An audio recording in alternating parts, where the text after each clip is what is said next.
Everyone, welcome to your checkout. This week had a lot of interesting information, I think, and a lot of opportunities for us to reflect and consider our experiences and maybe the experiences of others. The intention of this module was really just to get you thinking about the issues. It didn't have an agenda to push you one way or the other. I just wanted you to have the facts so you could start thinking about how it might be different for different populations and socialize and impact socialization for children. You did a lot this week. We did our question of the week. We read Building Resilience, Helping Children Cope with Violence in Their Communities. We also read Modern Day Consequences of Historic Redlining. You watched On Natural Causes, Place Matters, The Origins of Policing in America, I'm Speechless, Policing Around the World.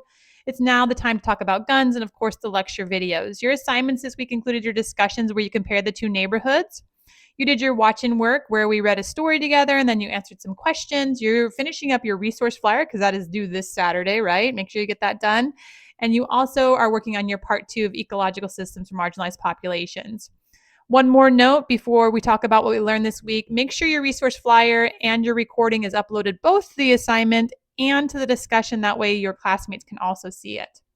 You learned a lot of great things this week. Your student learning outcomes that you're going to leave the course knowing. We worked towards those, understanding the impacts of a system, specifically political impacts this week and socioeconomic impacts. We talked about evaluating our own experiences this week and how that might impact our relationships and our work with families and children. We also talked about the legal requirements and ethical responsibilities of working with children and families.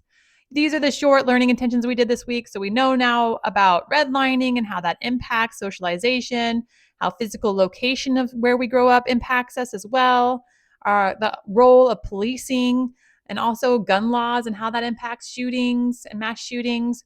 Now you're able to do all of these things. You're able to compare and contrast two neighborhoods to look at factors and how they might impact socialization. You can explain the history of police, current practices, and how it might impact socialization development. You have current gun law knowledge, and you're able to understand the implications of socialization for those things. You can reflect on your own experience and write 3 ways that it might impact your work with children and families. And you're able to kind of evaluate the possible benefits of social justice books and children's literature.